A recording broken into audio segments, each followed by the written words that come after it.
तो चलिए आज एक ऐसी कहानी की परतों को खोलते हैं जो दोस्ती, खौफ और एक गहरे राज के धागों से बुनी हुई है। हम इस पूरी कहानी को स्टेप बाय स्टेप देखेंगे ताकि इसके हर डरावने मोड़ को महसूस किया जा सके।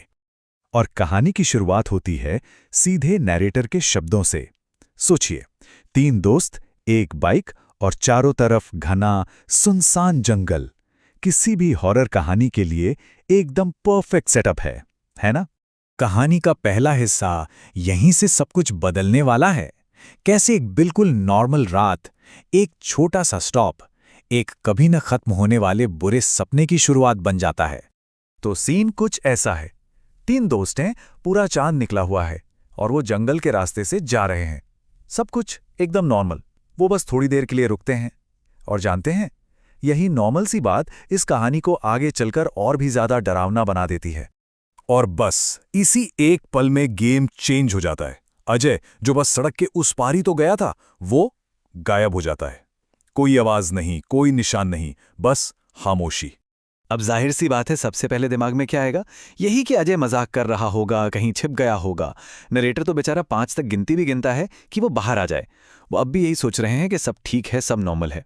और तभी ये आवाज गूंजती है, जंगल के अंधेरे से अजय की चीख, भाई बचाओ।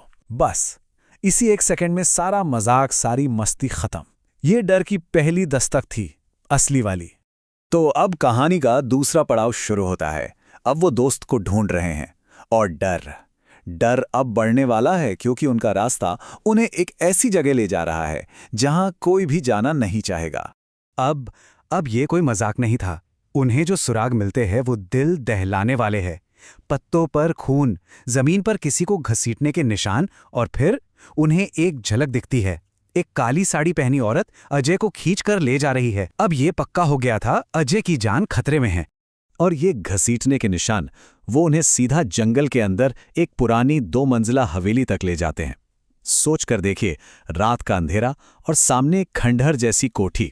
डर का लेवल कहां पहुंच गया होगा? बिल्कुल परफेक्ट हॉरर मूवी वाला सीन। अब यहां पर दोनों दोस्तों का रिएक्शन देखने लायक है। सुरेश की तो हालत खराब है। उसे पक्का यकीन है कि ये कोई डायन वाइन का चक्कर है और वो बस वहां से भागना चाहता है। पर हमारा नैरेटर डरा तो वो भी है, लेकिन दोस्त को बचाने का जुनून उस पर हावी है। वो अब भी कोई लॉजिकल एक्सप्लेनेशन ढूंढ रहा है, शायद कोई साइको किलर हो। सीढ़ियों पर खून दिख रहा है, फिर भी नैरेटर हिम्मत करके अकेले ऊपर जाता है। सुरेश तो बेचारा डर के मारे नीचे ही कांप रहा है। अब हर एक कदम के साथ धड़कनें तेज हो रही हैं। और फिर जो वो देखता है वो किसी के भी होश उड़ाने के लिए काफी है।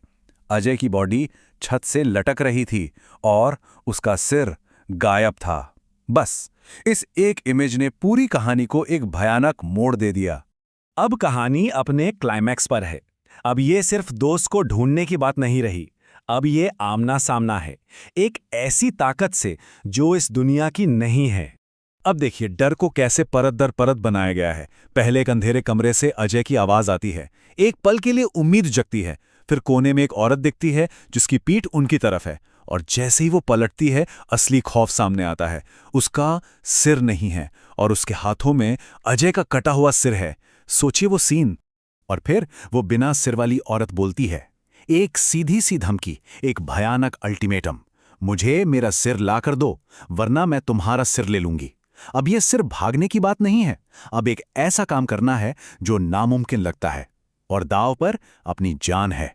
नरेटर कुछ सोच समझ पाता इससे पहले ही सुरेश उसका अगला शिकार बन जाता है।